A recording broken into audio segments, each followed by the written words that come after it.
off stage, please. Please welcome to the stage Christine J. Toretti, former Chairman and Chief Executive Officer, S.W. Jack Drilling Company.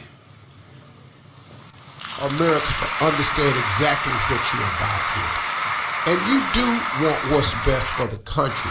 How do you see this election going right now? Because, you know, you're gaining momentum now because of the presidential election. You got to take a short break for a minute. Do we want to make a wish or do we want to make a choice? On one hand, we can wish we'll have a secure nation with no borders, but we know you need borders to be a nation in the first place. We can wish our economy will grow more than 2% when Washington politicians and regulators are beating down capitalism and making decisions that the market should make. But we've seen that doesn't work. We can wish that healthcare costs will be controlled when the federal government runs it.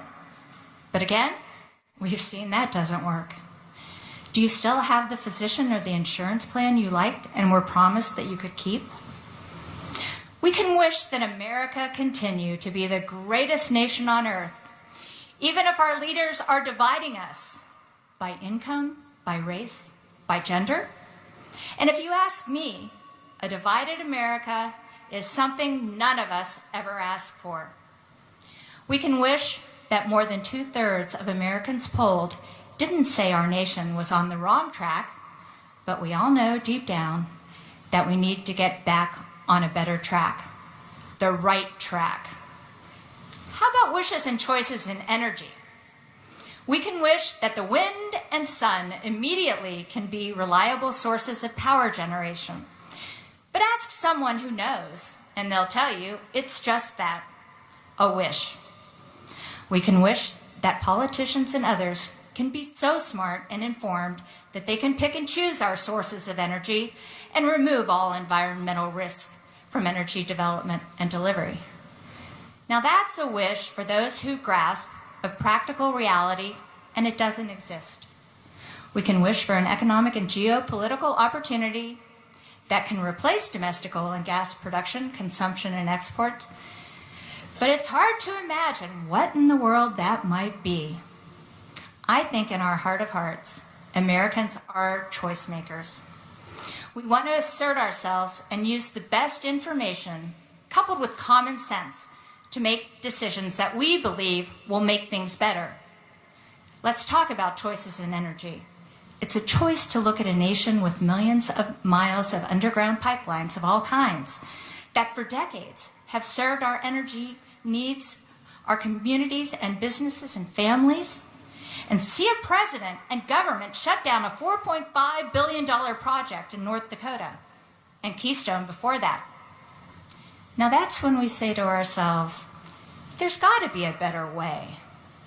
It's a choice to look favorably at epic oil and natural gas technology and innovation with the potential to dramatically change our economy, to create millions of opportunities for people to go to work, to take care of their families and to prosper. That's a choice we can all get behind if we have a leader who will lead on it.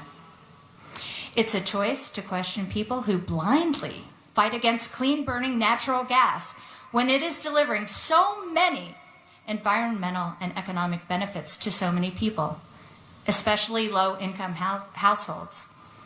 It's a choice to be the nation's leader and say, from now on, we will all work together to have a sustainable energy system that's as environmentally friendly as possible, but we're going to invest in innovation that makes all energy as efficient, affordable, and accessible as it can be for everyone. A leader who would respond to leave it in the ground by saying, leave your ideology at the door and let's look to science and to engineering, address the issues. We all have a choice to make in November. I think I've just begun to make it clear here today, as he will, why Donald Trump won't be wishing for a new direction for America. He'll be making choices that can make America great again. Ladies and gentlemen, the next President of the United States, Donald Trump.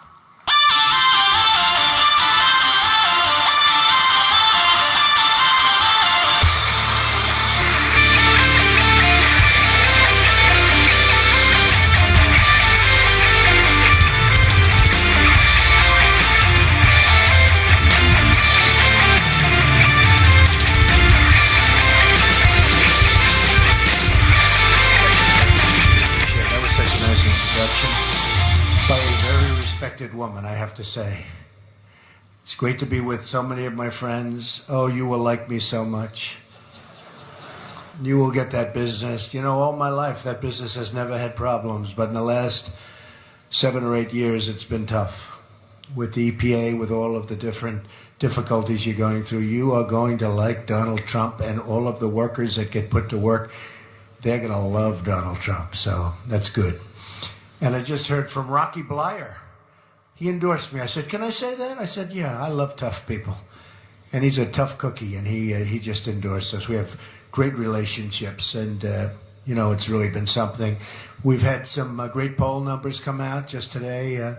Rasmussen is 5 up nationwide, and I guess you probably saw Ohio is doing great. We're 4 or 5 up. The Fox poll came out last night, and doing great. Pretty much we're doing great where we have to do great. Florida's been terrific, and I think we're going to have a big, big victory right here in the state of Pennsylvania, and I think it's going to be a big victory. I went to school here. My children went to school here, so it's a very, very special place to me. I also want to thank the Marcellus Shale Coalition and Ohio Oil and Gas Association and the West Virginia. Oh, that West Virginia! What a victory I had there. It was almost like running on a post. All of the folks in West Virginia, they have been so great. They have been great, right from day one. And now it helped when Hillary made the statement, I'm going to put all those mines and miners out of business. That was not a good statement to make. I don't know. Maybe she knows something I don't know. But your organizations represent tens of thousands of jobs for hardworking Americans. Let me also recognize a really good friend of mine, an amazing guy, Harold Hamm. Where's Harold? He's here someplace. There he is. What a great guy. I spent a half an hour with Harold and dozens of hours. I mean, I spent so much time with all of these different folks, but I learned more in a half an hour with Harold Hamm than I made with all of the consultants put together. That I can tell you. But they tell me that a Republican can't carry the state of Pennsylvania. Wait till you see what happens here. Wait till you see. And I don't believe it, and you don't believe it. And I think you're going to have yourself not only a victory, but a really big one. That's going to go a long way to tell you what a wonderful industry you're in. And I have to say, do whatever you can to get out the vote November 8th. Do whatever you can, because a lot of things are happening, a lot of forces are happening, whatever you can. So it's great to be in Pittsburgh, the Steel City. I have a lot of friends here. Under a Trump administration, we're going to bring back our steel jobs, and we're going to rebuild this nation, so importantly. Before going any further today, I want to address the turmoil unfolding right now in our country. And it seems to be a never-ending problem. America desperately needs unity, and it needs the spirit of togetherness that has not really only got us through our toughest times, and we've had some tough times, but which has lifted us up in the past to our greatest achievements as a nation.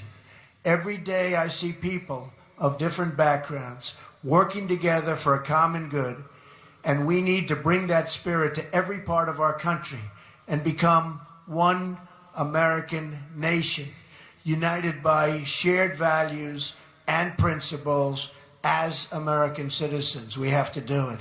And we have to respect our flag. We have to respect our flag.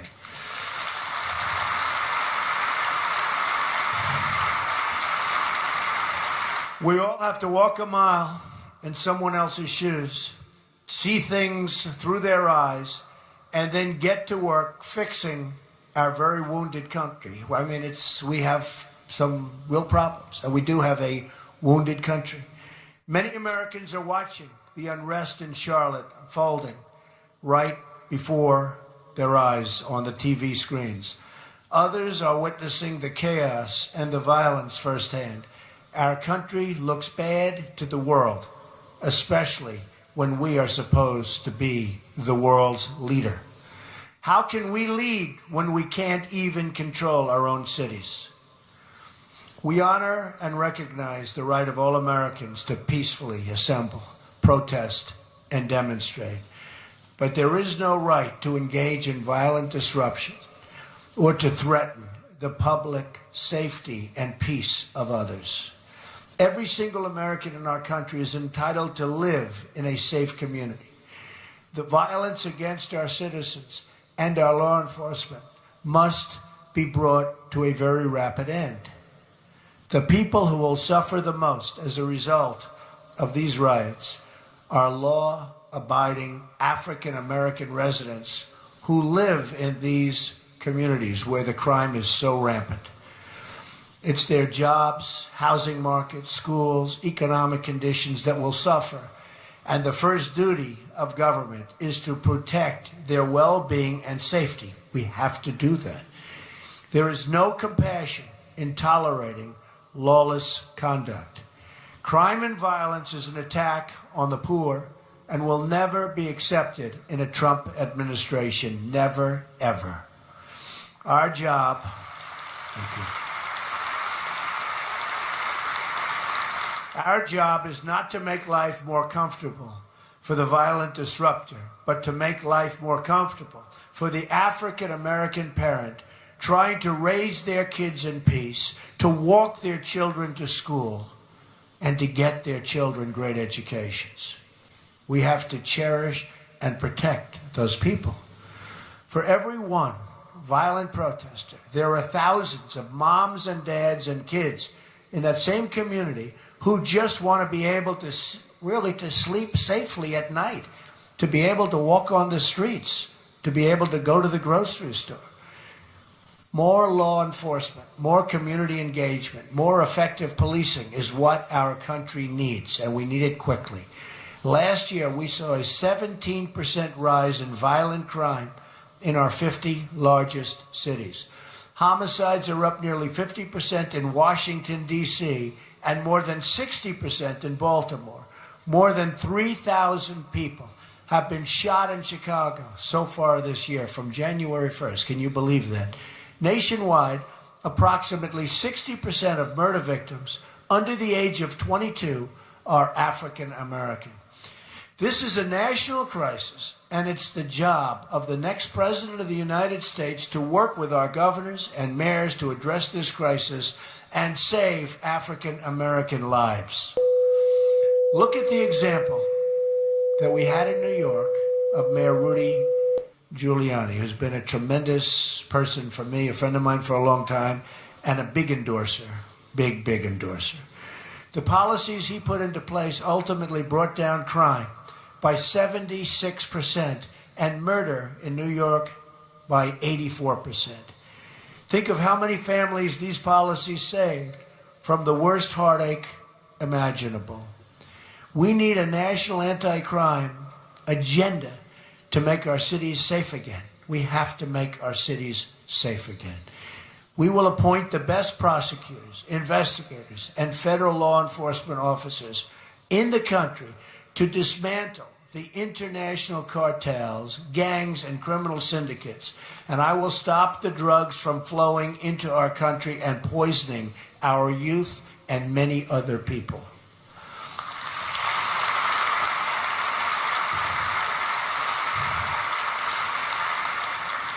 And if you're not aware, drugs are a very, very big factor in what you're watching on television at night.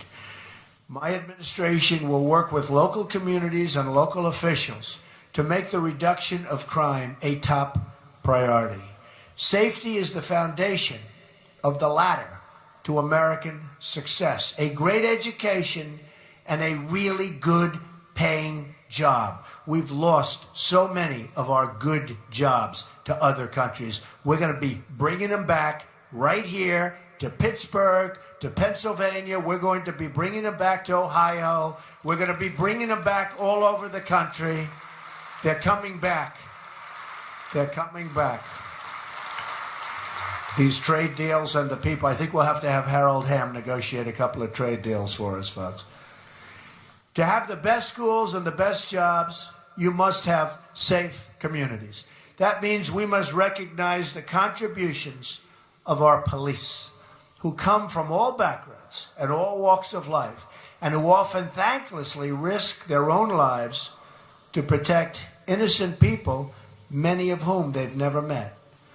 We all remember earlier this year when officers in Dallas, hunted down for execution, continued protecting the public until their last moments on earth. They were killed. Every day, police officers risk their lives for really complete strangers, and in every year, many of them will go out on calls and never return. It's tough being a police officer, and it's hard now even recruiting police officers. It's a tremendous problem. Police are entrusted with immense responsibility, and we must do everything we can to ensure that they are properly trained, that they respect all members of the public, and that any wrongdoing is always, and it will be by them, vigorously addressed. Has to be. But our men and women in blue, and you know this, the men and women in blue need your support. They need your thanks, and they need your gratitude. They are the line separating civilians and civilization from total chaos. They are also the front lines of defense in the war on terror, as we saw recently with their quick action following the terrorist attacks in New Jersey and New York, and the off-duty police officers. I mean, you saw the heroics of the off-duty police officers in Minnesota. An amazing job they did, catching this horrible person so quickly. How do you do that? They figured it out. And within a short period of time, they were able to capture him. I mean, who could do that? That's tougher than finding oil, I will tell you. Right? In addition to providing safety, we must provide economic opportunity, and that begins with school choice and leads to a secure job with a rising income. This brings us to the subject of energy. Producing more American energy is a central part of my plan to making America wealthy again, especially for the poorest Americans.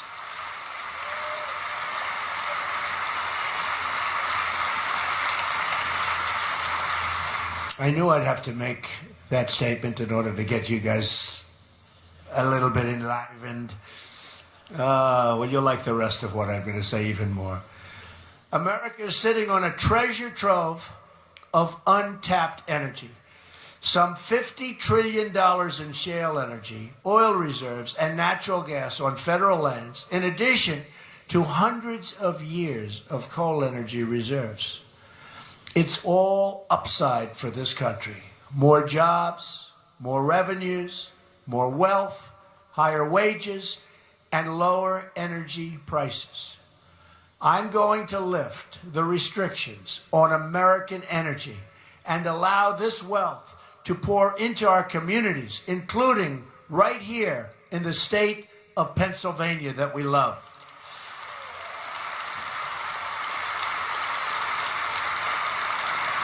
According to the Institute for Energy Research, lifting the restrictions on American energy, including shale production, will accomplish the following. Increase GDP by more than $100 billion each year. That's good music. Add over 500,000 new jobs annually. Increase annual wages by more than $30 billion over the next 7 years. Increase federal, state, and local tax revenues by almost $6 trillion over 4 decades. Increase total economic activity by more than $20 trillion over the next 40 years. In addition, we will streamline the permitting process, which probably makes you happier even than when I'm going to say we're lowering taxes. The permitting process in your industry is a disaster. It's a disaster. Every friend I have in your industry, they tell me it has become horrible with the EPA. So we're going to take care of that. And all energy infrastructure projects, including the billions of dollars in projects held up by President Obama, billions and billions held up, creating countless more jobs for our country in the process. Overall, my entire economic plan, tax reform, regulatory reform, energy reform, and trade reform, will create at least 25 million new jobs over the next 10 years, assuming an average growth rate of 3.5%. And I believe we can reach beyond actually 4% growth. Why not? And just so you know, when China does 7% or even 8%, it's a major panic in the country. They then start devaluing, of course, and they get their numbers up, much to our chagrin. My tax plan includes a 15% business rate. Think of that. So that we're reducing taxes from 35% all the way down for business to 15%, turning America into a jobs magnet. Hillary Clinton would raise taxes on some small businesses as high as 45% and probably even higher than that. And as far as regulations are concerned, it will be beyond anything you're experiencing right now. So you better get everybody out to vote, folks, so you can sort of forget it. And all these jobs that we're talking about will go in the opposite direction. Income taxes will be simplified from 7 brackets to 3. And middle-class Americans will get a major tax cut, including child care deductions and tax-free child care savings accounts. My plan includes the elimination of all unnecessary regulations and a temporary moratorium on new regulations not compelled by Congress or public safety.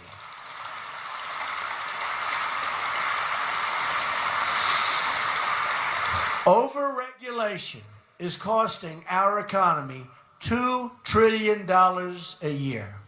And I think probably no other business has been more affected than your business by overregulation. And one of the things I've seen, despite this massive tax cut, the biggest since Ronald Reagan and maybe beyond that, from 35 to 15, people are more excited when I talk about the fact that we're going to be cutting massively regulations. We need regulations for safety and environment, but regulations are becoming a major industry right now, and we're going to make it a much smaller industry, maybe a minor industry. Your regulations are going to be cut back to a point that you'll be able to have your businesses, grow your businesses, and start new businesses. And you'll never be able to do that with what has taken place over the last 8 years. And I just think it's a very important thing. And what has really impressed me is people in business have actually felt more strongly about that even than the tax cut itself. So I understand that very well. On energy, my economic plan unlocks our shale oil and gas and the energy technologies of both today and tomorrow. Finally, my plan includes a renegotiation of America's trade deals and an enforcement of trade rules to increase jobs and wealth inside the United States. We have people right in this room that could do so well for us. We have negotiators of our trade deals who are political hacks, who are people that don't know the first thing about negotiation. Of course, you could just look at the Iran deal and you understand that. The deal that was made recently with Iran. What a deal that is. I mean, we have half of this room could have negotiated a deal 10 times better, and a lot of the people in the room just wouldn't have made the deal, and that would have been a lot better.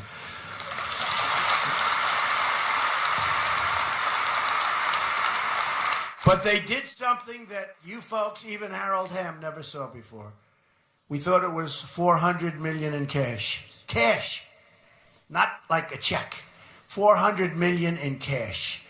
It was $1.7 billion in cash. And even you've never seen 1.7 in cash, right?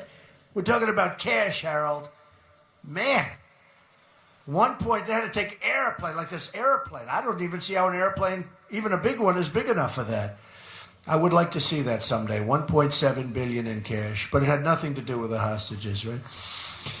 Strong border controls will also protect our workers and save our budget trillions in the long term. It is perhaps the most pro-growth economic plan anywhere in American history. I think it is. Compare that to my opponent. She plans a $1.3 trillion tax hike, massive new regulations, and some of your industries sitting right in this room are out of business, the offshoring of American jobs, and the aggressive restriction of American energy production. Her plan will help only her wealthy donors and global special interests who benefit from the rigged system. And we are in a rigged system. Hillary Clinton wants to put the coal miners out of work, ban hydraulic fracking in almost all places, and extensively restrict and ban energy production on public lands and in most offshore areas. That's what she said. Remember, she said, we're going to put the miners out of work? This will produce devastation for states like Pennsylvania, Ohio, West Virginia, and so many others, where shale oil and shale energy and coal production are critical parts of the economy. And I go to the coal areas, and it's like devastation. And these are amazing people, unbelievable people. Her plan hurts states like Colorado, Florida, Virginia, North Carolina, and anywhere with access to either onshore or offshore energy resources. She also supports blocking the energy infrastructure that's needed to move our energy resources to the marketplace. According to the Wall Street Journal, overall, more than a dozen fossil fuel projects worth about $33 billion have been either rejected by regulators or withdrawn by developers since 2012 only, with billions more tied up in projects still in regulatory limbo. They won't happen either. Now, if I'm president, they'll happen quickly. I can tell you that. Happen very quickly. You'd be amazed how quickly they'll happen. Examples of energy transportation projects blocked or abandoned include an $850 million coal export facility in Washington, a $3 billion natural gas pipeline in the Northeast, and a $6.8 billion liquid natural gas export facility, among others, many others. Billions of dollars in private infrastructure investment have been lost to the Obama-Clinton restriction agenda, and many, many billions more to follow. The platform produced by Hillary Clinton's party this year also calls for a price on carbon. That's just political speak for a massive new tax on coal and shale production, a tax on American consumers. And it's very unfair to our country, and it makes it very unfair and very uncompetitive to do business with other countries. Very. It makes it so tough to compete with other countries. And remember, every energy dollar that isn't harvested here in America is harvested instead in a foreign country. Often foreign countries not very friendly to us. That not only means, so true, that not only means that we're sending our jobs to those countries, but it means that energy is being produced in foreign countries that lack our high environmental and conservation standards, which we want to keep. That is just one more reason why we should pursue the safe and responsible production of America's vast energy resources and reserves. We need an American first energy plan. It's going to be, from now on, America first.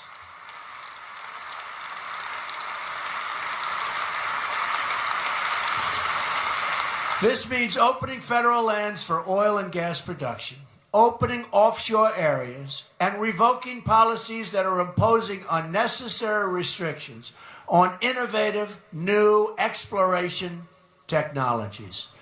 The development of the Marcellus and Utica shale, and I know so well, I'm up in New York State. What a shame. What a shame. We'll fund it. What? You understand. There's probably one guy from New York over there. He's been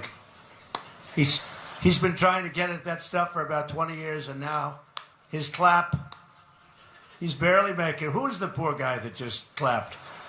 You just stand up. Come on, give him a hand. Give him a hand. He's exhausted, but he's still there, right? Will fundamentally change the economic landscape of this region and our country, bringing extraordinary new prosperity to millions, more jobs, higher wages, a larger tax base, and dollars flowing into our country for a change instead of out of our country, which is typical.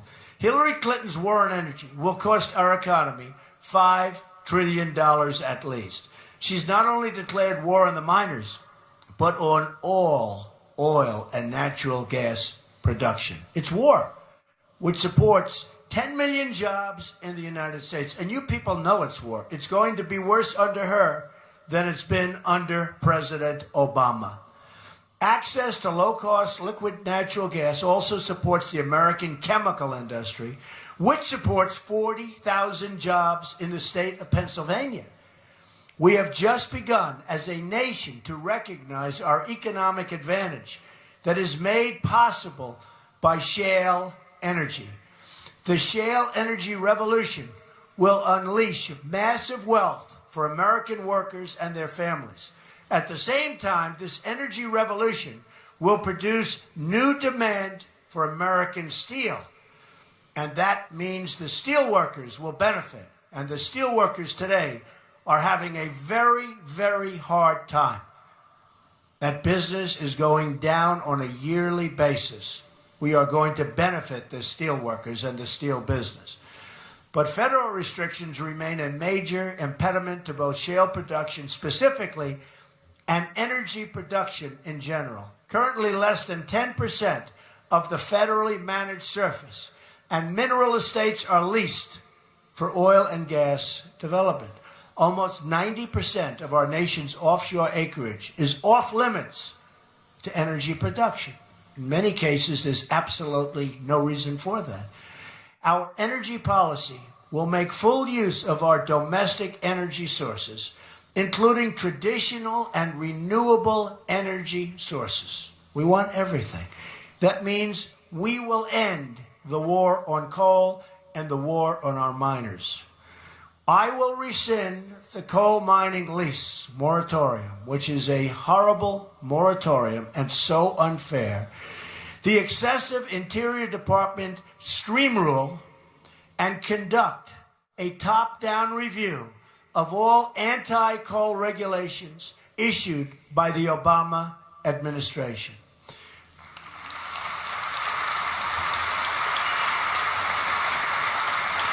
We will eliminate the highly invasive Waters of the U.S. rule and scrap the $5 trillion Obama-Clinton Climate Action Plan and the Clean Power Plan. These unilateral plans will increase monthly electric bills by double digits without any measurable improvement in climate whatsoever. Very unfair to our people and our workers. I will refocus the EPA on its core mission of ensuring clean air and clean, safe drinking water for all Americans. That's what we want.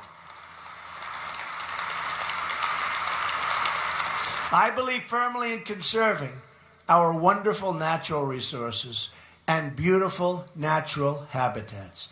My environmental agenda will be guided by true specialists in conservation, not those with radical political agendas that are putting our country behind the 8 ball.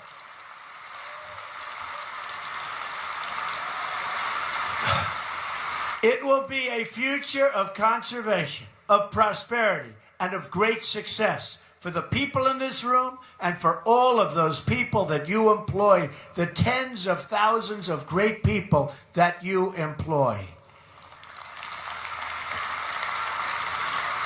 It will be a future of new technology, new innovation, and new solutions. It will be a future we can achieve together, beginning with a victory on November 8th. Get out and vote.